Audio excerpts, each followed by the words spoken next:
Well, good evening, everyone out there in the world of cause and effect, all you karmakazes doing good things, and hope you Israelites letting your light shine in the world of form and substance and raising the consciousness and vibration wherever you go.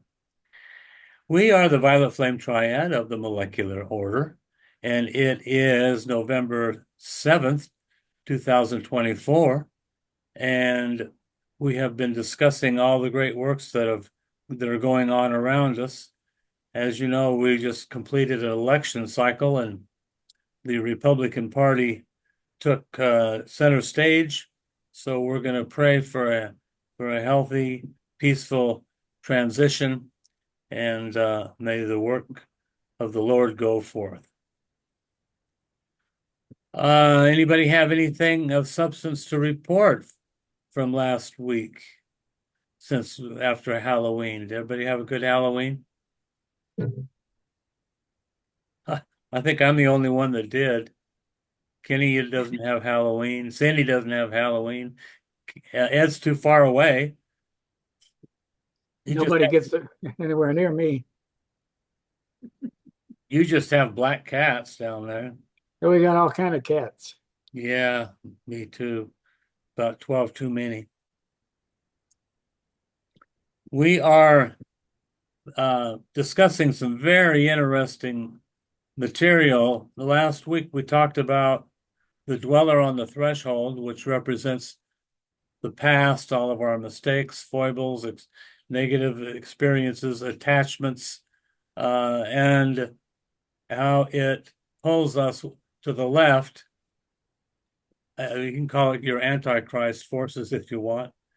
And then we have the angel of the presence, which is our soul energy, which is pulling us into a greater measure of light and truth. And there's always a conflict between the two. In every lifetime, we are either pitted against one or the other, and both are equally frightening, because it's just as frightening to enter into a greater measure of light and responsibility as it is to confront your negative past. So, a lot of people would like to just drift in the here and now and without confronting anything. I had one of my major teachers in LA, his main slogan was, "Do you see how people set up their lives so they get to not confront?"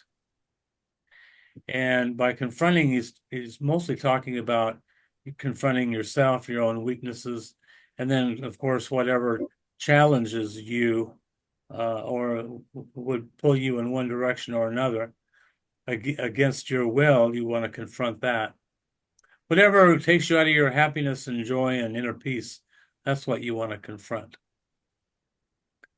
Do you concur with that, Ken?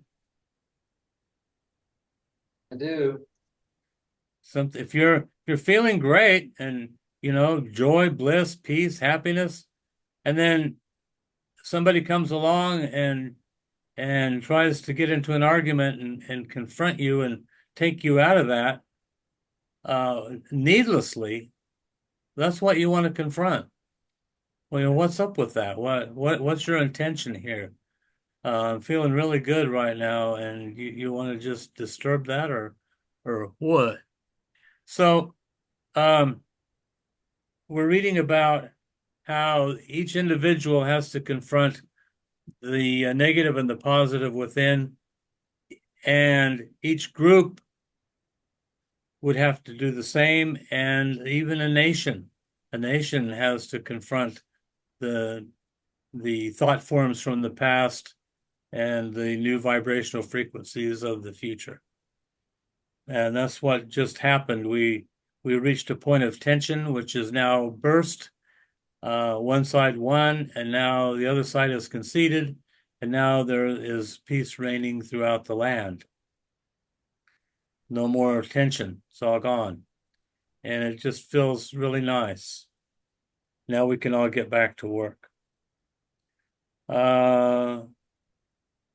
And then the Tibetan says, at the moment of the greatest tension and of difficulty, The demand goes forth, response comes.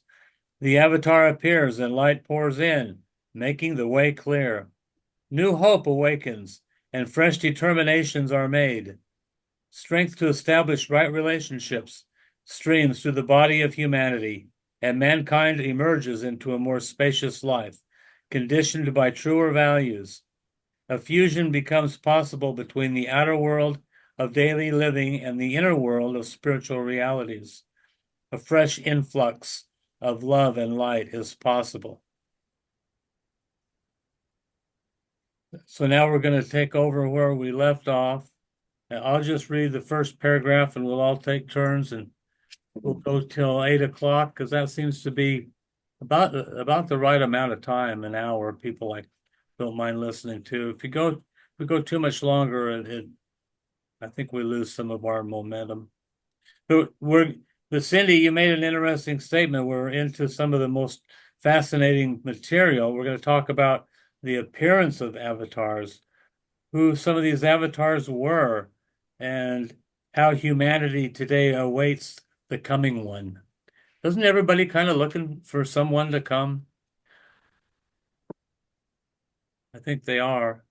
They don't know what form it'll take. You know, the Christians say it'll be Jesus coming in the clouds, um, offering salvation or redeeming those righteous, in their opinion, who the righteous are. And Well, humanity has to be invoking the coming one when they're satisfied and they're living in their comfort and the material and wealth. They're not going to be invoking the coming one. well, they all want something. That's because they're looking Well, for they want more. something. They want more. They want more money. More. Well, you have to realize that people aren't really aware. Well, the Christians they're not after money. They're after the Lord Jesus to come down and save them and wipe the planet clean of all the wickedness and set up a righteous dominion. That's what they're looking for. Money, I don't know that they're that big into money. Some people are. I have plenty. But everybody's looking for something. There's no stagnation for very long. What are you looking for, Ed? I'm looking for a good night's sleep. Really? Why don't you have one? What was wrong with last night? Well, I've been waking up in the middle of the night and I'm dealing with all of the images of thoughts I've had over the last 10,000 years. Oh, well, that's your dweller of the presence. Right. I- That's we have to You, experience what we're reading. you have to confront that dweller, Ed, and we're Well, here. that's what I'm doing. That's what I'm telling you. That's what I have been doing. Okay, well, you're going to sleep well tonight. Okay, today, the moment of adequate tension in the life of humanity has been reached. Even though this was written almost 100 years ago, it still applies perfectly today. The angel of the presence and the dweller on the threshold are at grips.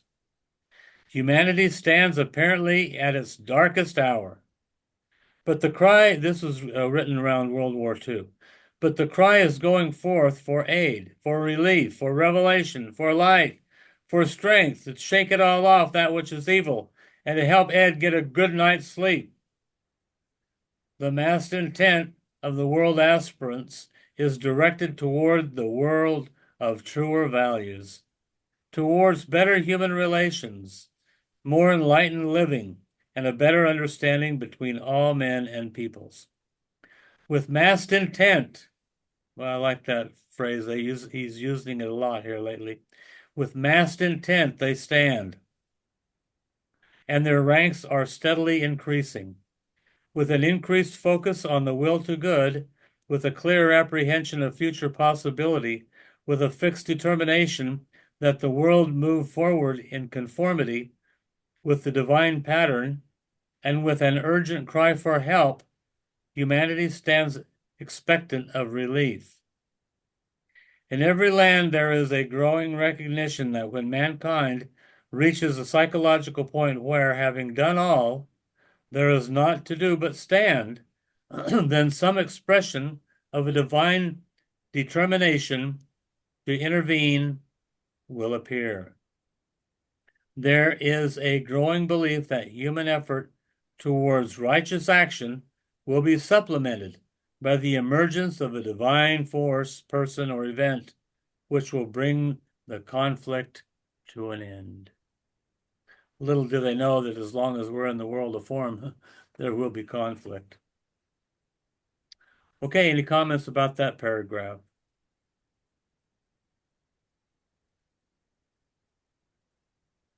That the world move forward in conformity with the divine pattern.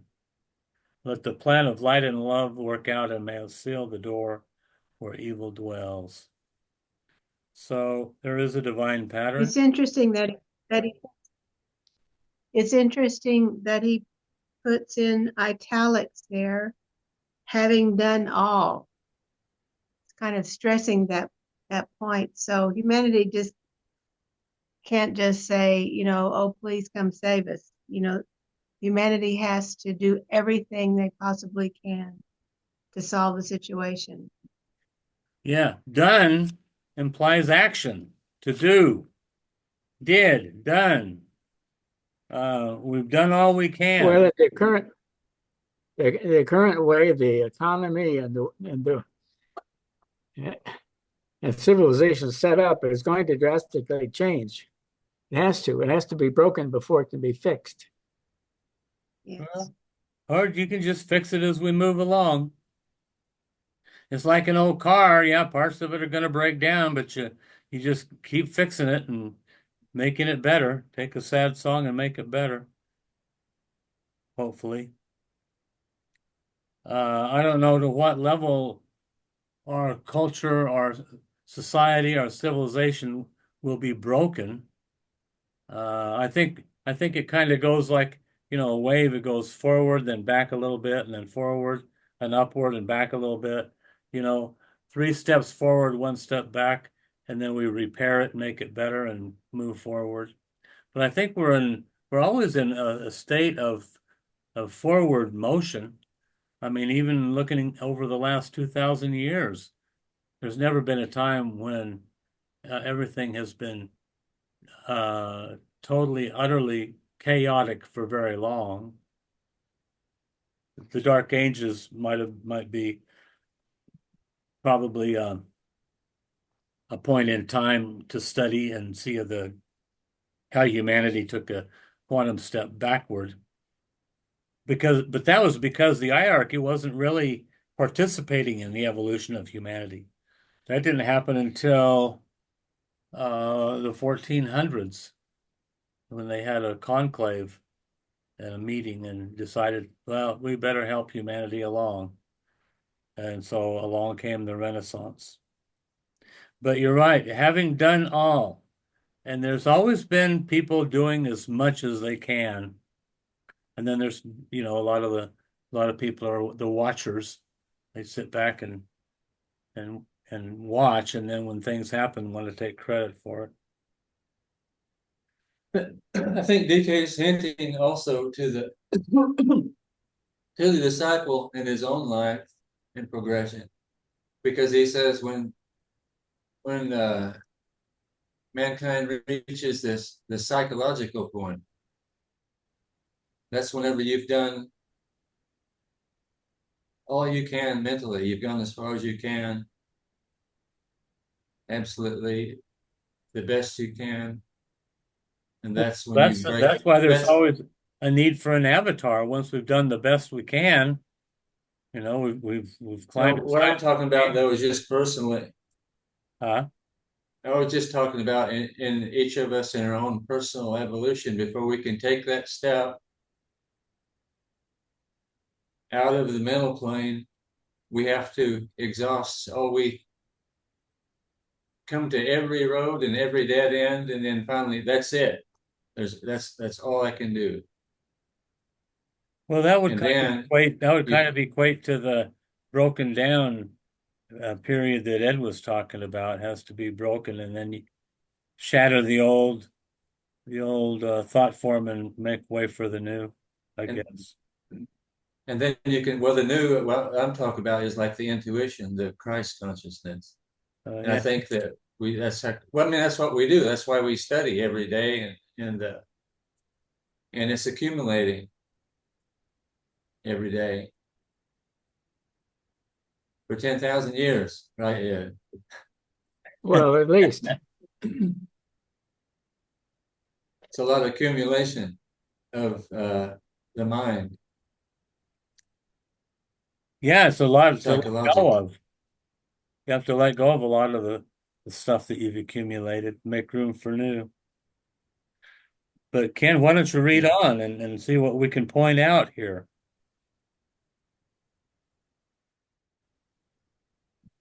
It might here be pointed out that in similar, though somewhat less potent crises in the past, the divine intervention superseded human effort. But that it is hoped by those who are seeking to aid humanity that such intervention will today simply supplement human effort, a very different thing. Therefore, humanity everywhere today waits the coming one. The Avatar is sensed as being on his way. The second coming, according to prophecy, is imminent. And from the lips of disciples, mystics, aspirants, and all enlightened people in all lands, the cry goes up. Let light and love and power and death fulfill the purpose of the coming one. Those words are a demand, a consecration, a sacrifice, a statement of belief, and a challenge to the Avatar who waits in his high place until the demand is adequate and the cry clear enough to want his descent and his appearance. Demand without paralleling action is useless, just as faith without works is dead. It is here that there is a break in the magnetic link which should unite the Avatar with the demand for his coming forth. His emergence must be caused by a fivefold chain or thread of energy, the focused will of the people, the massed intent of the world disciples and aspirants, plus their desire, their active participation in the task of clearing the way for him, and complete selflessness.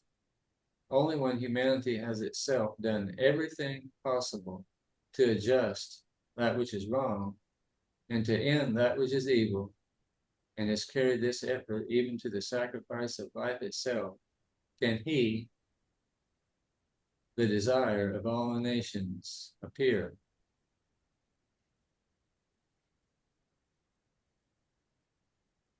Read one more paragraph there while you're at it. Today, this is being attempted. The great event of the appearance of the Avatar can be made possible by a little increased effort. The mission of the Buddha at this particular Wesak festival is to add that new impetus, that fresh illumination, and that added power and fixed purpose, which will enable mankind to surmount this crisis. From the side of the spiritual forces of the planet, everything then will have been done to make the appearance of the Avatar possible. From the side of humanity, I would ask you, what will be done? Well, what do you think? What will be done from the side of humanity? Yeah, it's up to us. What are some of the signs of the times that we hear about on the news, on TV, in commercials? Well, the signs of the times are that people are still focused on the sacral center, and they. I just can't believe how unaware it seems to me that society is really. Well, that's one way of looking at it. We're moving into the Aquarian Age, which has to do with service and enlightenment and group work. Probably about 20 times a day on commercials and on TV, I hear the power of group, the power of team, the power of united association, working together. I think humanity, even though they may be slightly unconscious of it, are falling into step with the energies of the new age, this new cycle, consciously or unconsciously. We're consciously engaged. We're a part of a group, which is a part of a larger group, which esoterically or etherically is part of a larger group still. But we're aware of it. The average person is not. Yet they're swept into this new energizing form of thought that is getting them, I think, to be much more cooperative. Cooperation over competition. I'm seeing a lot more of that, and I'm seeing that people I'm talking to on a daily basis are very receptive to spiritual philosophies, if they're presented in a way that is palatable for them. You have to, like we talked about before, you have to reach them at their level. And if you can do that and go aha and see eye to eye on that level, then you can gradually take them a step higher.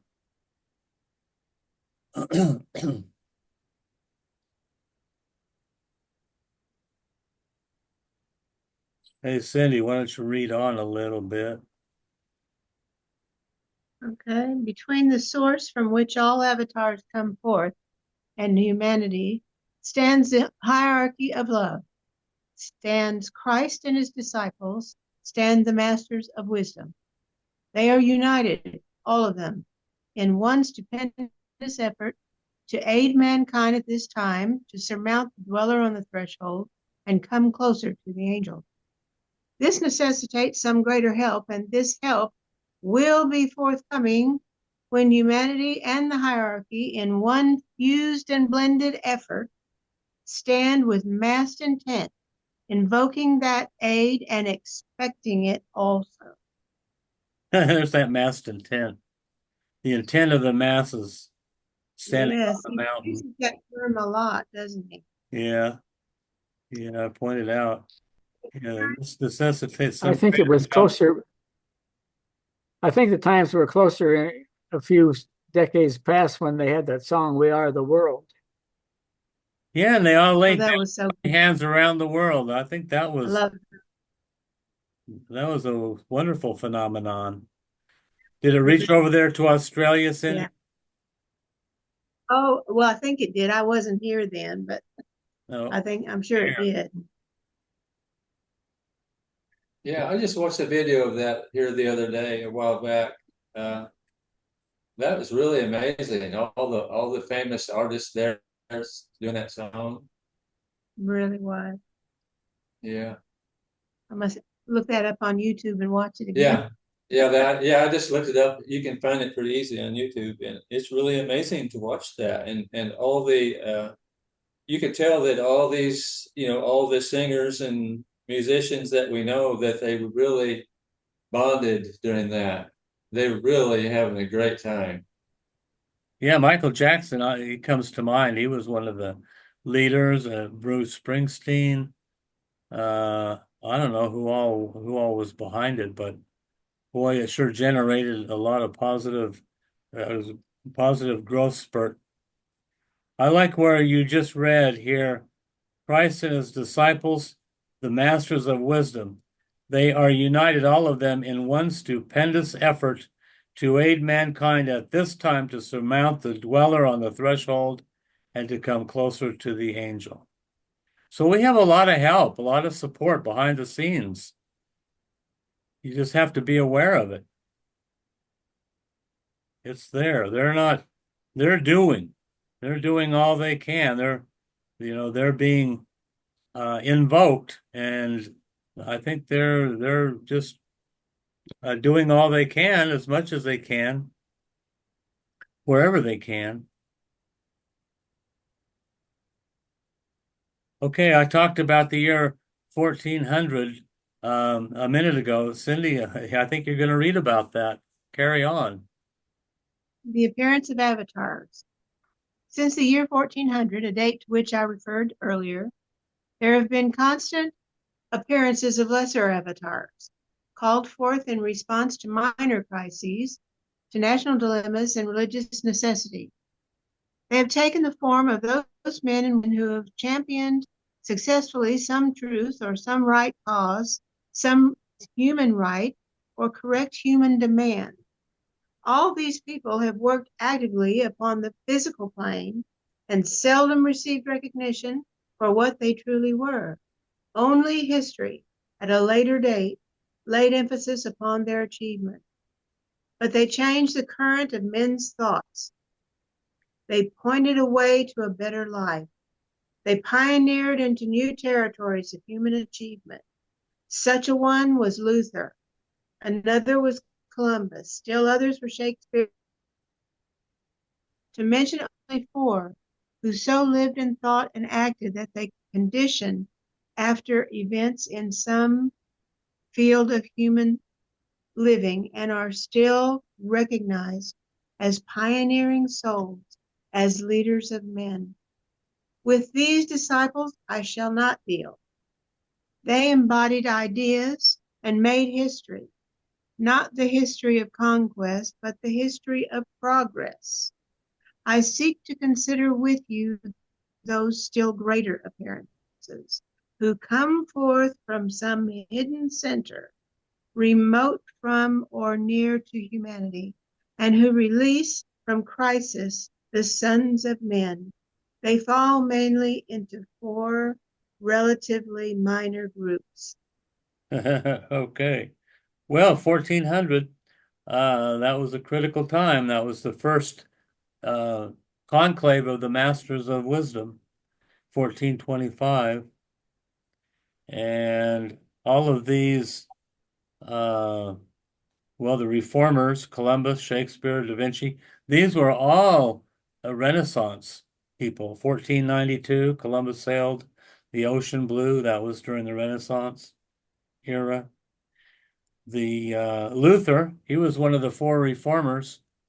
Anybody know who the four reformers were in Christianity?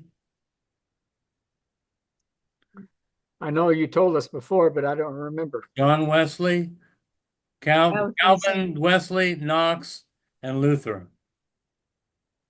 The reason I know that is because there are statues made to them in Switzerland, and when I was on a mission for the Mormon Church, I saw them.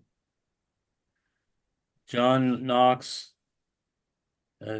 Wesley, John Wesley, a lot of Johns back then. Calvin, Martin Luther. Yeah. They just weren't able to accept the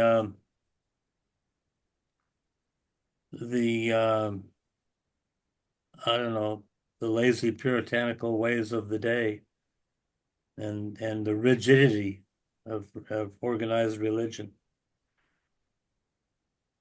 Well, the ones I'm more familiar with are Madame Blavatsky, Alice Bailey, and all of the disciples that followed after her in that dawning of that period of time. Yeah, they seem to come in groups, don't they? Annie Besant, Manly P. Hall was back there. And then, you had a lot of positive thought people, Norman Vincent Peale. And yeah, Ernest Holmes is a very powerful movement that came out of that. And yeah. Well, why don't you read on about some of these minor avatars here, Ed? Looks like there's four relatively minor groups. Okay. racial avatars, the appearance are evoked by the genius and destiny of a race. The typical man in quality and consciousness, not necessarily physical, foreshadows the nature of some race. Such a man was Abraham Lincoln, coming forth from the very soul of the people and introducing and transmitting racial equality, equality to be worked out later as the race unfolds. Coming forth correspondently from the realm of cosmic evil and responsible for the forces of materialism upon the planet today was Bismarck. Both men came forth within the same 100 years, thus demonstrating a balance in nature and the constant interplay of the pairs of opposites.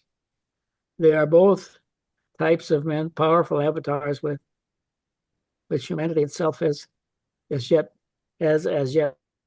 produced.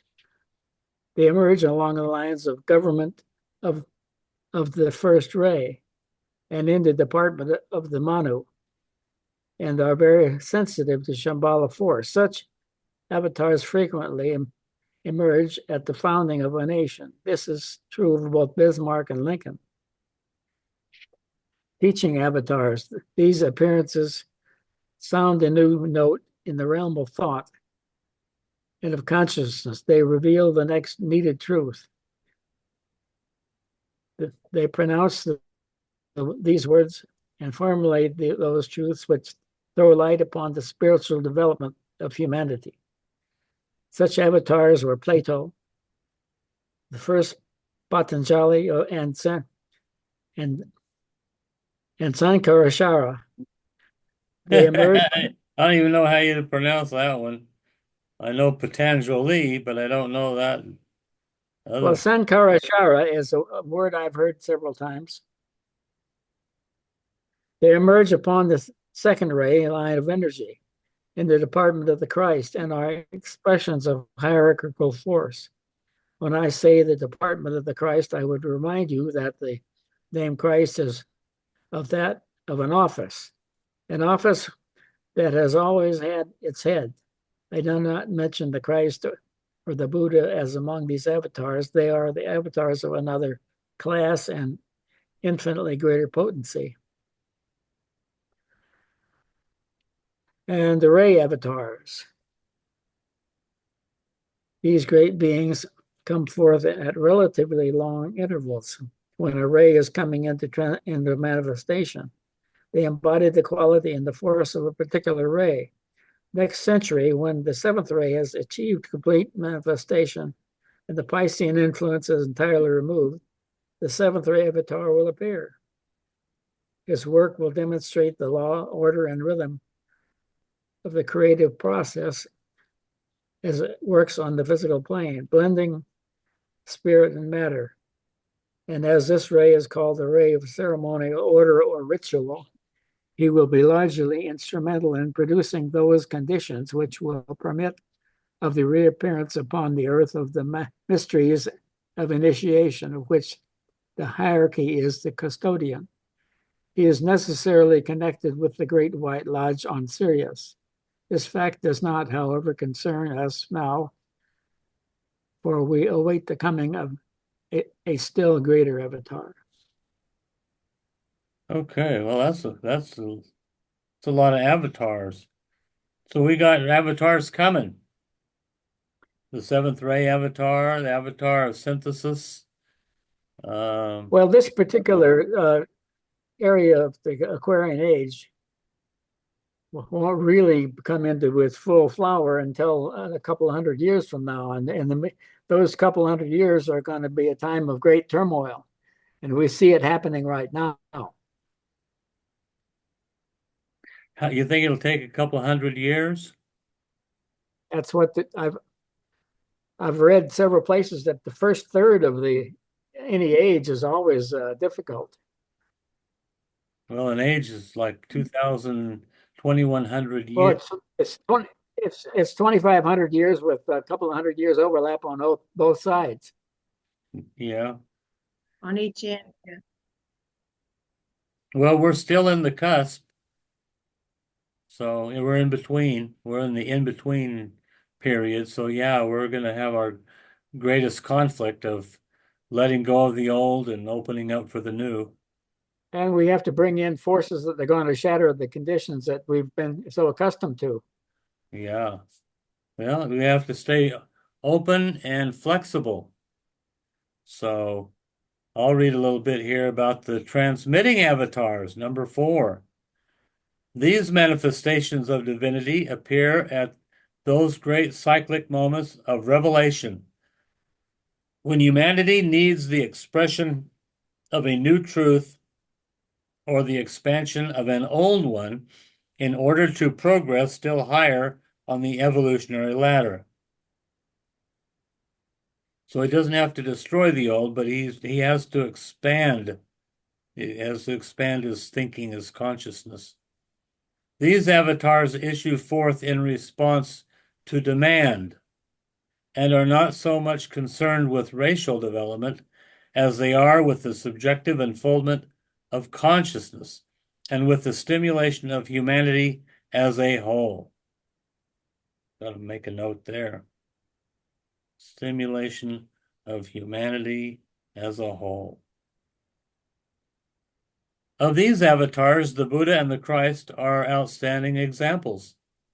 They were not only human divine avatars or demigods, and hence able to link humanity with the hierarchy, but they were something far greater and more important. They had reached the point where they could act as transmitters of certain cosmic principles which focused in them in an extraplanetary sense, could stimulate the deeply hidden and latent corresponding principle in humanity. So we just had to be activated. We've got those latent dormant genes. So they helped activate the dormant parts of our gene pool. Okay, so they stimulate deeply hidden and latent corresponding principle in humanity. They transmitted and brought something from outside the planetary life, from the very heart of God to the heart of man. The Buddha, because he achieved illumination, stimulated the light of the world in humanity and in all forms. He served the soul of man. The Christ, because of his stupendous achievement along the line of understanding, transmitted to humanity for the first time in human history an aspect and a potency of the nature of God himself, the love principle of the deity. Prior to the advent of the Buddha, light, aspiration, and the recognition of God transcendent had been the flickering expression of the human attitude to God. Then the Buddha came and demonstrated in his own life the fact of God immanent, as well as God transcendent. The idea of God in the universe and of God in humanity evolved. The selfhood of deity and the self in the heart of individual man became a factor in human consciousness.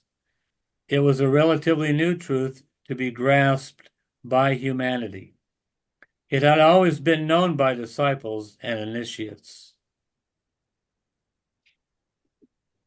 Okay, well, there's a page for me. So there we have Christ and the Buddha, outstanding examples.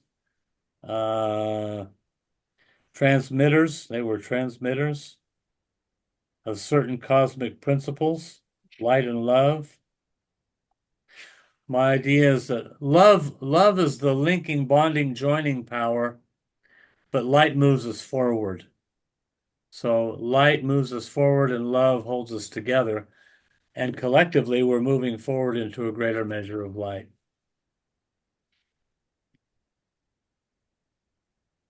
Well put.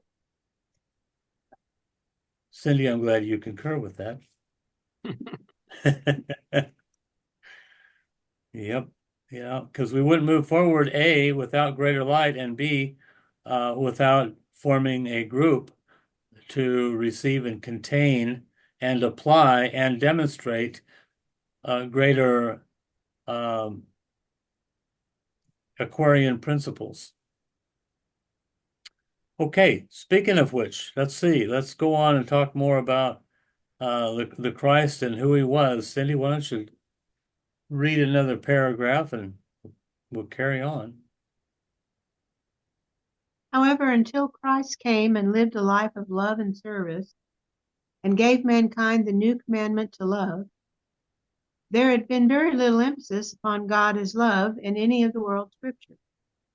After he appeared as the avatar of love, then God became known as love, supernal. Love as the goal and objective of creation. Love is the basic principle of relationships, and love working throughout all manifestation towards a plan motivated by love. This divine quality Christ revealed, and thus altered all human living and human goals.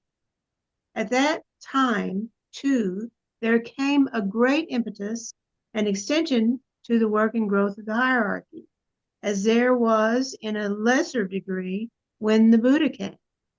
Many initiates became masters. Many masters passed to still higher work, and many disciples took their places in the ranks of the initiates.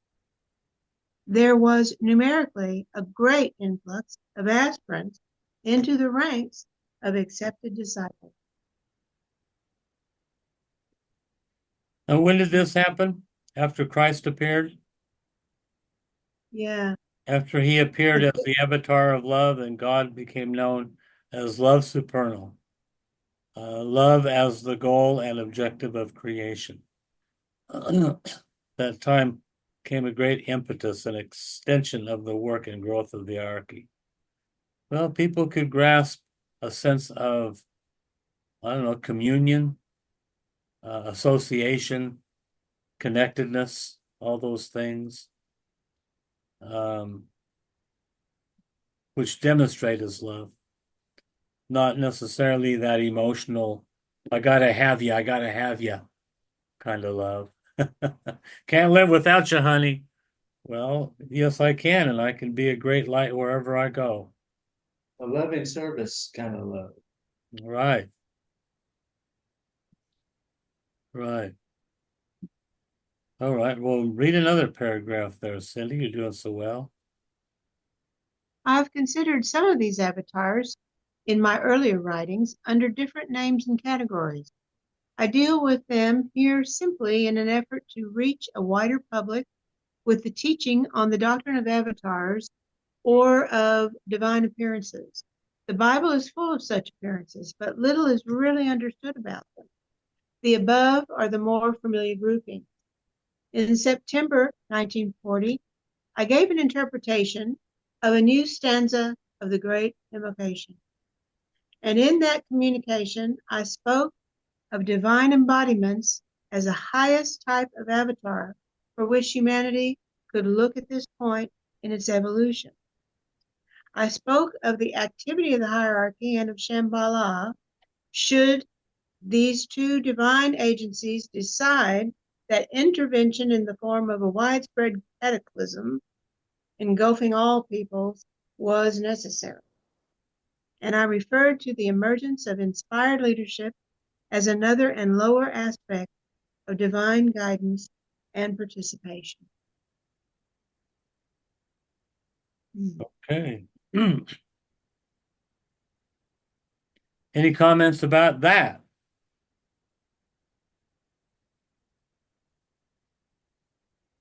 So the 1940 part of the Great Invocation, that was the one about the Lords of Liberation, wasn't it? I believe so. May the Lords of Liberation come forth, and may the writer of the secret place be known. The writer, embodies a physical form. He's incarnate, knows who he is, and is influenced by the Lord of Liberation. I say one because there's one assigned to this planet. And then, I don't know, together they do what they can to reveal a greater measure of light in whatever form that takes.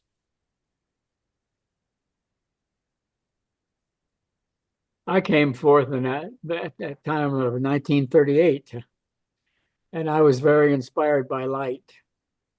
I saw a light reflecting off the waters and the gutter behind the flat we lived in St. Louis when I was 18 months old. I still remember that.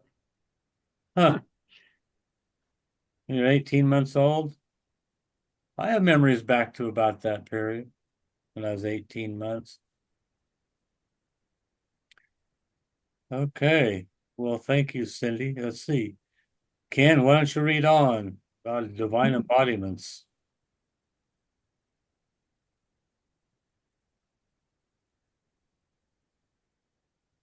Divine embodiments. Yes, speak loud and clear into the microphone. These avatars appear rarely, and when they do, the effectiveness and results of their work are very great. They issue forth into manifestation via the center at Shambhala, because they are an expression of the will nature of deity. They embody divine purpose. The energy pouring through them and transmitted by them is focused to the Lord of the world. They can only be reached by the united voices of the hierarchy and of humanity speaking in unison. Their service is evoked only by realized need, and only after those who call them forth have added to their faith strenuous action and have done their utmost, alone and unaided, to overcome evil. They never descend lower than the mental plane, and the main emphasis and attention of their work is directed to the hierarchy. The hierarchy is their transmitting agency. They occasionally reach those thinking people focused on the mental plane who have clear vision, potent resolve, directed will, and open minds, plus, of course, essential purity of form. These avatars express the will of God, the energy of Shambhala, and the impulse lying behind divine purpose. When they do come forth, it will be the destroyer aspect of the first ray of power, which they will express. They bring about death, the death of all old and limiting forms, and of that which houses evil. Their work will therefore fall into two categories. A, they will destroy the forces of evil using the agency of the forces of light. B, they will reveal as much of the divine purpose as humanity is able to grasp through its best minds and most dedicated aspirants. They will clarify the vision of the world disciples and of all who have the disciplined will to know, and who are dedicated to and expressive of the will to good. This knowledge and this will are needed in the coming period of readjustment.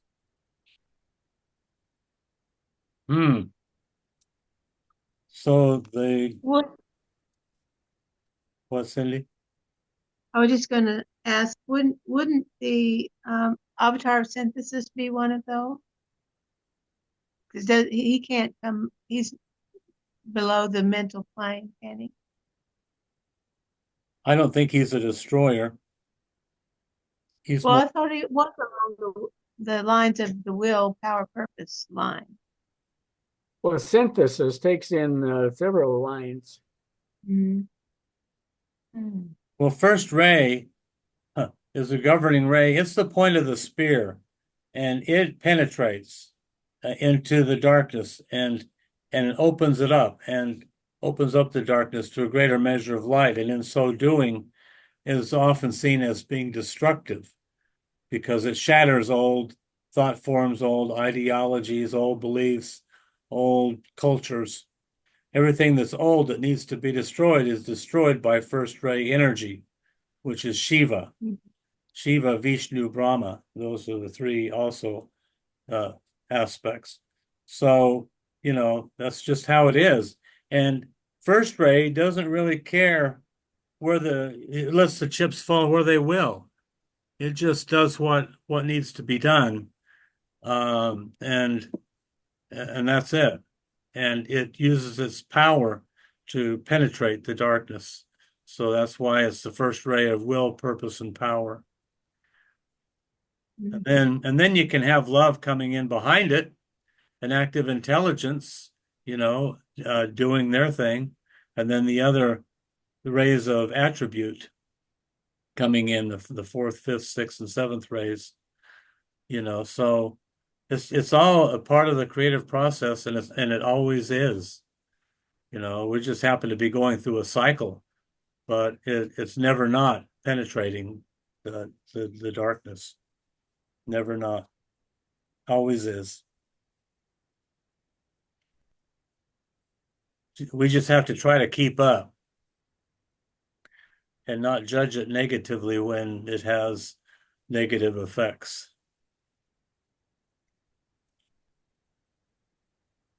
So the knowledge and this will are needed in the coming period of readjustment. And we can help others along the way, That's what these spiritual philosophies are designed to do, is help people adjust along the way, living in the here and now, connecting, life takes sand, all that kind of stuff. So otherwise, they'll be like a child in a dark room. They won't know, which way to go. They'll be crying out for their mama and needing help. And because we have that knowledge, we can make ourselves available. And that's our duty and our dharma and our responsibility, huh, Ken? It is. Even though I assume, in a group like ours, so that we're all probably second-rate souls. But even so, sometimes we can have a burst of one ray, or first ray energy pouring through us, or the different rays, and it might not necessarily vibrate very well for people around you, Well, all of the rays have 7 subrays. Yeah, they're all pointing. Yeah. Yeah, well, So we have all of those potencies within us when we call them forth, even though one may be dominant. right. You can call them forth, call forth whatever is needed. You could be first ray and call forth ceremonial magic. And, or you can call forth fourth ray of beauty and harmony through conflict. You can, because when you're aware of all the energies, just have those that are dominant and those that are recessive, like genes. Okay, who hasn't read twice? Ed hasn't. You better read the next paragraph. It's a long one, Ed. I'll read it twice. Okay. Probably need to read it twice. Need to read all these paragraphs twice just to begin to grasp them. How they will bring the present evil condition to an end, and how they will destroy the present evil state of materialistic aggression, I may not reveal. I think that for a thinking person, you'll see that how it'll end as it'll reach a ridiculous extreme, then people will be crying out for change.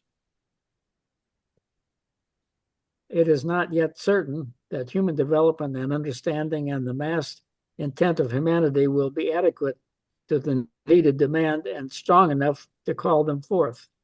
Time alone can determine that. God grant that the aspirants and disciples of the world will awaken to the opportunity and to the imminent and waiting possibility. The plight of vast groups of people upon the planet today lies heavily upon the heart of the hierarchy. But to bring release and the appearance of the power that can liberate, human cooperation is needed. Nowhere is that more desperately needed than among the German people in their unhappy land. God grant, therefore, that those Germans who have vision may join the forces of those who are seeking to free Germany and the German people from the important tyranny of the evil lodge. Working through their 7 representatives in Germany, once the Germans who are living free lives in other lands and think in terms of humanity as a whole and not in terms of the national glamorous revenge or self-pity, then their voices will be added to those of other free people and to those of the aspirants and disabled in all other nations. Yeah, Well, I think the Germans are doing fine now. yeah, well, there were a lot of Germans, during World War II that were not Nazis. You could live in, yeah, and it would be good. It'd behoove you to be one of those, unless you were of the Jewish persuasion. Then watch out. They had to fulfill their own racial karma. But Germany and the German people had to be liberated from the imposed tyranny of the evil lodge. And you got to remember that avatars come on both sides of the fence or the equation, negative, good, angel of the presence avatars and those destructive dweller of the threshold avatars, pulling people back into time. Well, apparently that's what's needed right now. What's needed? For people to just get enough of the consumption and the ignorance that they have, just till they get so fed up with it that they'll look for something new. Yep. Yep. But to bring release and the appearance of the power that can liberate, human cooperation is needed. That's the key right there.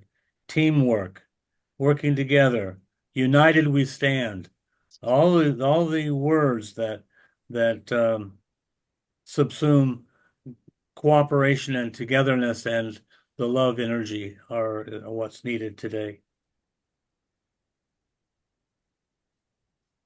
Okay. Well, next week we're going to go into more about the avatars, what they will convey to humanity, something for which we have as yet no name.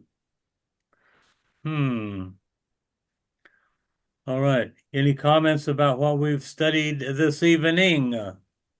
Cindy, Ed, Ken, me.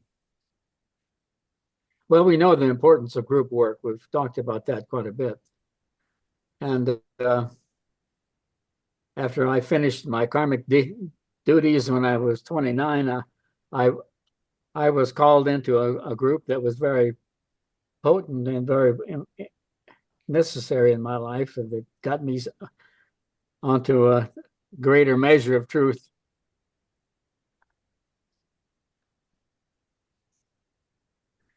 Well, we've all had periods of our lives where we've had growth spurts, and then we want to share what we've acquired. It's becoming more and more dominant in my mind that there are a lot of people out there that are open and receptive. Like I was telling Ed earlier, I went to his health food store and I brought in a copy of my book on spiritual philosophy. And the gal looked at it and I said, I want you to give this to Mike over there. He's busy. He's the owner of Mike Chase Health Foods. It's a health food store and they have all kinds of tinctures. And I went in there to buy some tea tree oil and tell him about this book, but he was busy. And she said, wow, well, where did you get this book? And I go, I don't know, it's been around. She goes, well, who's this Curtis Harwell? And I said, I don't know, some guy out in the street. I think he was homeless for a while. And he wrote some philosophies down. I was just stringing her along. She said, yeah, but you know what? This sounds really interesting. And about about 3 or 4 times this week, I've had people say, I've finished my old reading and I'm kind of looking for something new and something that I can read this winter. And I said, well, this might just fit the bill. And I had 3 people order it on the spot. So, there's an opening. Um, there's a window of opportunity opening, and all you have to do is figure out a way to fill it. I've figured out a way. You guys have figured out a way. We radiate goodness just because we're a part of this group. But beyond that, you have to figure out a way to use your talents and resources to make an impact in the world. And I started off by just writing little articles and sharing them. That's how, and I started doing that. And I started in the 70s. And then my Uncle Joe, he would write an article like on the literal gathering of Israel, and we'd read that and we'd get all inspired and we'd go tell people about that. And then when we wrote Reincarnation and Mormonism, that was the next thing. Then we passed that out to everybody. Um, and in fact, I included that whole article in my book, The Gathering of Lights, because it had so much truth in it. Why reinvent the wheel? But you just have to use your own talents and look for the opening. And even if it's just your words, even if it's just, hey, there's something going on that we want you to know about. Have you ever heard of the new group of world servers? I used that phrase today, and it just kind of clicked with this gal. That's interesting phraseology. She had never heard of that phrase before. Most people haven't. But it's just something about the new group of world servers that people think, wow, that's cool. I'd like to be a part of that. Where do I sign up? And I say, well, sign this. You got to pay your $100 initiation fee, make the check to Curtis Harwell, and sign this document, and you can come on board. And then I take all the money and give it to Cindy so she can do something with it. One thing about it, you in the spiritual world, you're just not attached to money. I'm not attached. I don't care if I don't make a dime off these books. I didn't write them for that. I wrote them because I think they can have a dynamic influence on people, and that's why. Take them from A to B. But my point is that there are a lot of people out there that are looking for what you've got, Ed and Cindy and Ken and Curtis. They're looking for it, but they don't know where to find it. So either write your own stuff or use stuff that's written. Doesn't really matter. Whether it comes from the voice of Ken, Cindy, or Ed or me, it's all the same. We're just one group, one heart, one mind, one soul. Right, Cindy? That's right. Okay. One mind, one heart, one life. We're one life. 5 of us here, one life. Greater and better and stronger than we are individually.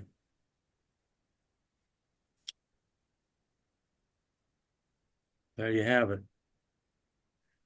These books just help stimulate us and light an inner fire. Or I should say kindle an inner fire that's already lit.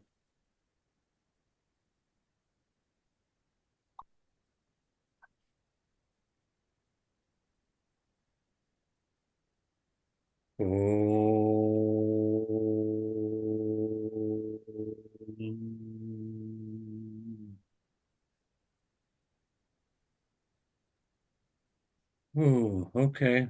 Well, how would you like to end this meeting, Ken? You did last week, didn't you? Yeah. You can end it, or Ed could end it. Anybody can end it. I did the invocation last week. You did? I did. Well, all right. Maybe it's your turn. Well, you know what? I got something right here. I'm going through all my stacks of papers, that's what I do in the winters, get organized. And came across the mantra of the disciples. And it came from the disciple. I just made it third person plural and added a stanza. And I'd just like you to think of this and as I share it, and so we can take this message out and spread it out. And it goes like this: we are points of light within a greater light. We are strands of loving energy within the stream of love divine. We are sparks of sacrificial fire, focused within the fiery will of God, and thus we stand. We are a way by which men and women may achieve. We are a source of strength, enabling them to stand. We are beams of light, shining upon their way, and thus we stand. And standing thus, revolve, and tread this way the ways of men, and know the ways of God. And thus we stand. And standing thus united, together, arm in arm, we face the outer conflict and bring the peace of dawn.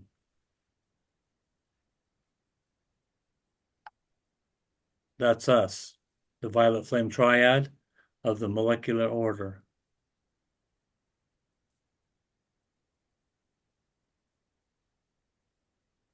Proud to be a part of you guys' group. Hey, thank you, Curtis. Bye, Everyone. Thank you. You guys have a great week. We're oming off. Okay, everybody om off. Om.